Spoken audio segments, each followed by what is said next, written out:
ആശ്ചര്യകരമായ ഒരു പ്രവൃത്തിയായിരിക്കും നടക്കുക. പക്ഷെ അള്ളാഹിനെ കൊണ്ട് അങ്ങനെ ചെയ്യാൻ കഴിയൂലേ?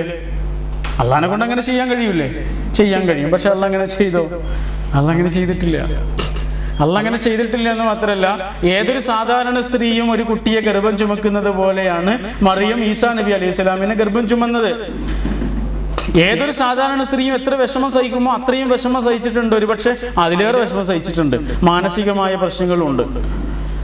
അങ്ങനെ ഒരുപാട് പ്രയാസങ്ങൾക്കുമേൽ പ്രയാസങ്ങൾ സഹിച്ചുകൊണ്ടാണ് മറിയം അലൈഹിസ്സലാം ഈസാ നബിക്ക് ജന്മം കൊടുക്കുന്നത്. എന്താണ് ഇതിൽ നിന്ന് നമുക്ക് കിട്ടുന്ന പാഠം? എന്താണ് നമുക്ക് ഇതിൽ നിന്ന് കിട്ടുന്ന പാഠം? നമ്മുടെ ജീവിതത്തിൽ ഒരു കാര്യം സംഭവിക്കുമ്പോൾ അതിങ്ങനെ പൊട്ടും പൊടിയൊന്നല്ല കിട്ടുക, അത് എമ്പാടും കിട്ടും. അതതിൻ്റെ ഫുള്ളായിട്ട് തന്നെ കിട്ടുക. അത് വേറെ ആർക്കോ വേണ്ടി കൊടുക്കാൻ വിചാരിച്ചിട്ട് നമ്മുടെ ജീവിതത്തിൽ അറിയാതെ വന്നു പെട്ടതൊന്നുമല്ല. അത് നമ്മൾക്ക് വേണ്ടി അള്ളാഹ് നിശ്ചയിച്ചതാണ്. ഇതാണ് വിധിവിശ്വാസം. ഇപ്പൊ നമ്മുടെ ജീവിതത്തിൽ ഉണ്ടായ രോഗമാവട്ടെ, കഷ്ടപ്പാടാകട്ടെ, മറ്റു വല്ലതുമാകട്ടെ, അറിയാതെ എൻ്റെ ജീവിതത്തിൽ സംഭവിച്ചൊരു കാര്യമല്ലത്. എനിക്ക് വേണ്ടി അള്ളാഹ് നിശ്ചയിച്ചതാണത്. ഇതാണ് അള്ളാഹു പറയുന്നത്.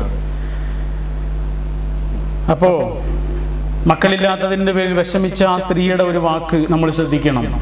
അതെന്താണ്? ഞാൻ എത്ര പ്രാർത്ഥിച്ചിട്ടും പടച്ചോൻ എനിക്ക് ചിലതൊന്നും തന്നില്ലല്ലോ എന്നാണ് പറയുന്നത്. ഞാൻ ഇത്രയധികം ആവശ്യപ്പെട്ടിട്ടും ഇങ്ങനെയൊക്കെ പ്രാർത്ഥിച്ചിട്ടും ഇത്രമാത്രം ഇബാദത്തുകൾ ചെയ്തിട്ടും നോമ്പുകൾ നോറ്റിട്ടും സുന്നത്ത് നോമ്പുകൾ ആവർത്തിച്ചിട്ടും ഹജ്ജുകൾ ചെയ്തിട്ടും അള്ളാഹ് എന്തുകൊണ്ടാണ് എൻ്റെ പ്രാർത്ഥന സ്വീകരിക്കാത്തത് എന്നാണ് അവരുടെ ചോദ്യം. നമ്മുടെയൊക്കെ മനസ്സിൽ എപ്പോഴെങ്കിലും വന്നിട്ടുള്ളൊരു ചെറിയ ചോദ്യമാണിത്. എൻ്റെ മനസ്സിൽ വന്നാണ്, നിങ്ങളെ മനസ്സിലും വന്നിട്ടുണ്ടാവാം. നമ്മൾ എത്രയൊക്കെ അള്ളാഹിനോട് ഒരു കാര്യം ചോദിച്ചിട്ട് എന്തുകൊണ്ട് തന്നില്ല എന്ന് നമ്മുടെ മനസ്സിലൊക്കെ ഒരു പക്ഷേ ഒരു ആശങ്ക ഉണ്ടാവാം. നിങ്ങൾ നോക്കൂ, നമ്മുടെ കയ്യിൽ നല്ല മൂർച്ചയുള്ള ഒരു കത്തിയുണ്ട്. നല്ല മൂർച്ചയുള്ള കത്തിയാണ്. ആ കത്തി വേണം എന്ന് പറഞ്ഞിട്ട് നമ്മുടെ ഒരു ചെറിയ കുട്ടി അങ്ങനെ കരയുന്നുണ്ട്. ഉപ്പ കത്തിതാ എന്ന് പറഞ്ഞ് കരയുന്നുണ്ട്. നമ്മൾ ആ കുട്ടിക്ക് കൊടുക്കുമോ? കൊടുക്കാത്തത് എന്തുകൊണ്ടാ? കുട്ടിക്കറിയാത്ത ചില കാര്യങ്ങൾ അമ്മക്കറിയുന്നുണ്ടാണ്. അതല്ലേ? അത് കിട്ടിയാൽ അപകടമാണെന്ന് കുട്ടിക്ക് അത് വിവേചിച്ചറിയാനുള്ള ബുദ്ധിയില്ല. പക്ഷെ അത് കൊടുക്കാതിരിക്കാനുള്ള ബുദ്ധി അമ്മക്കുണ്ട്. അതുകൊണ്ട് നമ്മൾ ആ കത്തി കൊടുക്കുന്നില്ല. നമുക്കറിയാം, കുട്ടിക്കറിയുന്നില്ല. ഇതാണ് അല്ലാഹു പറയുന്നത്. വല്ലാഹു യഅലമു വ അൻതും ലാ തഅലമൂൻ. നിങ്ങൾ ചില കാര്യങ്ങളൊക്കെ വേണമെന്ന് പറയുന്നുണ്ട്, പക്ഷെ ഞാൻ തരൂല. അതിന്റെ കാരണം എന്താണ്? നിങ്ങൾക്കറിയാത്ത ചില കാര്യങ്ങൾ എനിക്കറിയാമെന്ന് പഠിച്ചു പറയുന്നത്. അസാ അൻ തക്റഹു ശൈഅൻ വഹുവ ഖൈറുൽ ലക്കും വഅസാ അൻ തുഹിബ്ബു ശൈഅൻ വഹുവ ശർറുൽ ലക്കും. ചില കാര്യങ്ങൾ നിങ്ങൾ നല്ലതാണെന്ന് വിചാരിക്കുന്നുണ്ട്, പക്ഷേ നല്ലതല്ല, അത് നിങ്ങൾക്ക് ഷർറായിരിക്കും. ചില കാര്യങ്ങൾ നിങ്ങൾ ഷർറാണ് എന്ന് വിചാരിക്കുന്നുണ്ട്, പക്ഷെ നിങ്ങൾക്ക് അത് അനുഗ്രഹമായും തീർന്നേക്കാം എന്ന് പറഞ്ഞതിന് ശേഷമാണ് അല്ലാഹ് പറയുന്നത് വല്ലാഹു യഅലമു വ അൻതും ലാ തഅലമൂൻ. പടച്ചോനാണ് അറിയുന്നത്, നമ്മൾ അറിയാത്തവരാണ് എന്ന് പടച്ചോൻ പറയുന്നുണ്ട്. ആ പ്രയാസങ്ങളും രോഗങ്ങളും ദുഃഖങ്ങളും ഒക്കെ വരാനിരിക്കുന്ന ഒരു ജീവിതമാണ് നമ്മുടെ ജീവിതം. പക്ഷെ ഇപ്പല്ലായിരിക്കാം. വലിയ മാരകമായ അപകടങ്ങളും പ്രയാസങ്ങളും അള്ളാഹു നമുക്ക് വരുത്താതിരിക്കട്ടെ. നമുക്ക് വേണ്ടപ്പെട്ടവർക്കും കരുണാവാരിധിയായ പടച്ചവനെ നീ അങ്ങനത്തെ ഒന്നും തരാതിരിക്കണമേ എന്ന് നമ്മൾ പ്രാർത്ഥിക്കുകയും വേണം. പക്ഷെ നമ്മുടെ ജീവിതത്തിൽ അങ്ങനെയൊക്കെ സംഭവിച്ചാൽ എന്ത് വേണമെന്നാണ് വിശുദ്ധ ഖുർആൻ പറഞ്ഞിരുന്ന പ്രധാനപ്പെട്ട കാര്യം. നിങ്ങൾ നോക്കൂ, നമ്മൾ ഇവിടെ റോട്ടിലേക്ക് ഇറങ്ങുന്ന സമയത്ത് നമ്മൾ ക്രോസ് ചെയ്യണമെന്നുണ്ടെങ്കിൽ രണ്ട് ഭാഗത്തേക്കൊന്ന് നോക്കും. ആ സൈഡിലേക്ക് നോക്കും, ഈ സൈഡിലേക്ക് നോക്കും. രണ്ട് ഭാഗത്തു നിന്നും വാഹനങ്ങളൊന്നും വരുന്നില്ല എങ്കിൽ മാത്രമേ നമ്മൾ ആ റോഡ് ക്രോസ് ചെയ്യുള്ളൂ, അല്ലേ? രണ്ട് ഭാഗത്തു നിന്നും വാഹനങ്ങൾ വരുന്നില്ലേ? വരുന്നുണ്ട്. ഇവിടെ എത്തിയിട്ടില്ല എന്നല്ലേ ഉള്ളൂ? എത്തിയിട്ടില്ല എന്നേ ഉള്ളൂ. അങ്ങനെയാണെങ്കിൽ നമ്മൾ ജീവിതത്തിൻ്റെ ഒരു ക്രോസ് ലൈനിലാണ്. ഇപ്പം നമ്മൾ വളരെ സുഖകരമായി ഈ റോഡ് മുറിച്ചു കിടക്കുന്നു. പക്ഷെ പ്രയാസങ്ങളുടെയും ദുഃഖങ്ങളുടെയും വാഹനങ്ങൾ നമ്മുടെ ജീവിതത്തിലേക്ക് വരാനിരിക്കുന്നുണ്ട്. ഇപ്പോൾ വന്നിട്ടില്ല എന്നേ ഉള്ളൂ. ആ പ്രയാസങ്ങളെയും പ്രതിസന്ധികളെയും ഒക്കെ ഇല്ലാതാക്കാനുള്ള ഒരേ ഒരു മാർഗത്തെക്കുറിച്ച് അല്ലാഹുവിന്റെ റസൂൽ പഠിപ്പിച്ചു തന്നിട്ടുണ്ട്. അതെന്താണ്? ലാ യറുദ്ദുൽ ഖളാഉ ഇല്ലാ ബിദ്ദുആ. ലാ യറുദ്ദുൽ ഖളാ ഇല്ലാ ബിദ്ദുആ. പ്രാർത്ഥന കൊണ്ടല്ലാതെ നമ്മുടെ ജീവിതത്തിൽ സംഭവിക്കുന്ന ഒരു വിധിയെ തട്ടിമാറ്റാൻ കഴിയില്ല എന്ന്. അപ്പൊ നമ്മുടെ ജീവിതത്തിൽ അള്ളാഹ് തരണമെന്ന് വിചാരിച്ചൊരു കാര്യം നമുക്ക് കിട്ടാതെ പോയിട്ടുണ്ടാവും. ഒരു അപകടം, ഒരു വിഷമം, ഒരു രോഗം. അതെന്തുകൊണ്ടാ? ഒരുപക്ഷെ നമ്മുടെ പ്രാർത്ഥന ഉണ്ടാവാം, അല്ലെങ്കിൽ നമുക്ക് വേണ്ടി കരളൊരുകി പ്രാർത്ഥിക്കുന്നവരുടെ പ്രാർത്ഥന കൊണ്ടാവാം. നമ്മുടെ ഉമ്മയുടെ, നമ്മുടെ ഉപ്പയുടെ, നമ്മുടെ ഇണയുടെ, നമ്മുടെ മക്കളുടെ പ്രാർത്ഥന കൊണ്ട് നമ്മളുടെ ജീവിതത്തിൽ അള്ളാഹു തരണം എന്ന് വിചാരിച്ചൊരു കാര്യം ഇല്ലാതായി പോയിട്ടുണ്ടാവാന്നാണ് ആ ഹദീസിന്റെ അർത്ഥം. അപ്പൊ ജീവിതത്തിൽ എന്ത് സംഭവിച്ചാലും നമ്മൾക്ക് പിടിച്ചു നിൽക്കാൻ കഴിയണം. അതാണ് നമ്മൾ കഴിഞ്ഞ ദിവസം ഒരു ഉദാഹരണം പറഞ്ഞ് നിങ്ങൾ ഓർക്കുന്നുണ്ടാവും. കപ്പൽ ഓട്ടിക്കൊണ്ടിരിക്കുന്ന ഒരു കപ്പിത്താൻ ആ കപ്പൽ ഓട്ടിക്കൊണ്ടിരിക്കുമ്പോൾ വലിയ കാറ്റും മഴയും കോളും ഒക്കെ വരുന്നുണ്ട്. ആ കാറ്റിനെയും മഴയെയും നിയന്ത്രിക്കാൻ അയാളെ കൊണ്ട് കഴിയൂല. എന്നാൽ എത്ര വലിയ കാറ്റും മഴയും വന്നാലും അയാളുടെ കപ്പലിനെ നിയന്ത്രിക്കാൻ അയാളെ കൊണ്ട് കഴിയില്ലേ? ഇതാണ് അള്ളാഹു നമ്മോട് ആവശ്യപ്പെടുന്നത്. കാറ്റും കോളും എന്ന് പറഞ്ഞാൽ നമ്മുടെ ജീവിതത്തിൽ വരാനിരിക്കുന്ന വിധിയാണ്. ആ വിധിയെ നമ്മൾക്ക് നിയന്ത്രിക്കാൻ കഴിയില്ല. എന്നാൽ ജീവിതത്തിൽ എത്ര വലിയ കാറ്റും മഴയും വന്നാലും ഈ ജീവിതമാകുന്ന കപ്പലിനെ ആടി ഉലയാതെ നിലനിർത്താൻ നമ്മൾക്ക് കഴിയും. എങ്ങനെ കഴിയും? നമ്മുടെ ഈമാൻ കൊണ്ട് നമ്മൾക്ക് കഴിയും. വിധിയിലുള്ള നമ്മുടെ വിശ്വാസം കൊണ്ട് നമ്മൾക്ക് കഴിയും. അപ്പൊ നമ്മൾ പ്രധാനമായും നമ്മൾ ഉൾക്കൊള്ളേണ്ട ഒരു സംഗതി എന്താന്ന് വെച്ചാൽ, നമ്മുടെ ജീവിതത്തിൽ ചിലതൊന്നും നമുക്ക് കിട്ടൂല. നമ്മൾ എത്ര അതിനു വേണ്ടി അധ്വാനിച്ചാലും പ്രാർത്ഥിച്ചാലും പ്രയാസപ്പെട്ടാലും എത്ര ആഗ്രഹിച്ചാലും ചിലതൊന്നും നമ്മുടെ ജീവിതത്തിൽ അത് നമുക്ക് തരൂല. അപ്പൊ ചിലതൊന്നും എനിക്ക് കിട്ടൂല എന്ന് നമ്മൾ വിശ്വസിക്കണം. അതേസമയം ചിലതൊന്നും എനിക്ക് കിട്ടാതിരിക്കൂല എന്ന് വിശ്വസിക്കണം. ഞാൻ എത്ര ആവശ്യപ്പെട്ടിട്ടില്ലെങ്കിലും എത്ര ആഗ്രഹിച്ചിട്ടില്ലെങ്കിലും ചില കാര്യങ്ങളൊക്കെ എൻ്റെ ജീവിതത്തിൽ തീർച്ചയായിട്ടും കിട്ടും. ഈ രണ്ട് വിശ്വാസമാണ് വിധിയിലുള്ള വിശ്വാസത്തിന്റെ ഒന്നാമത്തെ ഭാഗം. നിങ്ങൾ നോക്കൂ, പ്രതീക്ഷയാണ് ശരിക്കും പടച്ചവനെ കുറിച്ച്. മങ്ങാത്ത ഒരു പ്രതീക്ഷയാണ്, അത് തീരാത്തൊരു പ്രതീക്ഷയാണ്.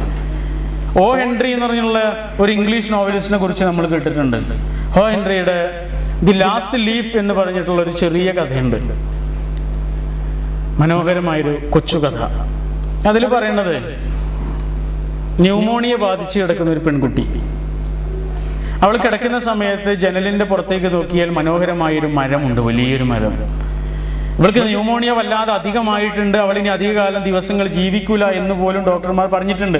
ഇവളോട് തന്നെ പറഞ്ഞിട്ടുണ്ട്, ഇനി ദിവസങ്ങൾ മാത്രമേ ജീവിക്കാൻ കഴിയുള്ളൂ. ആ മരണത്തെ കാത്തിരിക്കുന്ന ഒരു പെൺകുട്ടിയാണ്. അങ്ങനെ അവൾ പുറത്തേക്ക് നോക്കുമ്പോൾ ആ മരത്തിൽ നിന്ന് ശിശിരകാലമായതുകൊണ്ട് ഇലകളെല്ലാം കൊഴിഞ്ഞു വീണിട്ടുണ്ട്. ഇനി ഒരു 5-6 ഇലകൾ മാത്രമേ ബാക്കിയുള്ളൂ.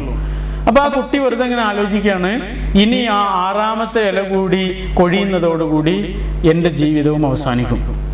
6 ദിവസത്തെ ആയുസ് കൂടി എനിക്കുള്ളൂ, അതോടുകൂടി എൻ്റെ ജീവിതം തീരുന്നവള് വിചാരിക്കുകയാണ്. അങ്ങനെ 2ാമത്തെ ഇല കൊഴിഞ്ഞു, 4ാമത്തെ ഇല കൊഴിഞ്ഞു, 5ാമത്തെ ഇലയും കൊഴിഞ്ഞു. ഇന്ന് രാത്രി ഉറങ്ങാൻ കിടക്കുന്ന ഞാൻ നാളെ രാവിലെ എഴുന്നേൽക്കുകയില്ല എന്ന കുട്ടി വെറുതെ വിചാരിക്കുകയും തീരുമാനിക്കുകയാണ്. അങ്ങനെ അവളുടെ അനിയത്തി കുട്ടിയെ വിളിച്ചിട്ട് എല്ലാ കാര്യങ്ങളും പറയണു, അച്ഛനോട് അമ്മയോട് എല്ലാ വിഷയങ്ങളും പറയണു.